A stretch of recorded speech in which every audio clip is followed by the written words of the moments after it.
Excited na siya. Dumating na yung kanyang parcel na order. Tignan natin guys kung ano kaya yan. Excited na siya. Ilang days niyang inantay ito.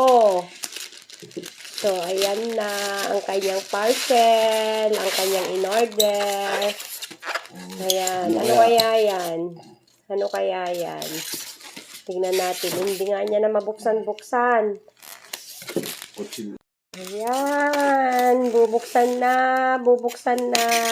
Oh, tignan natin kung ano yan.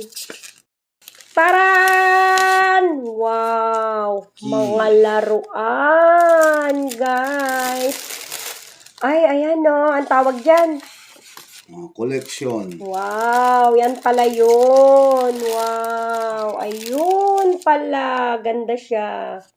Oh, ayan yung order niya, guys. Oh, 'di ba? Oh, ayan, collection daw. Ang dami na niya ng ganyan. Oh, ayan. Lalaruin ng magiging apo niya. Kailan kaya?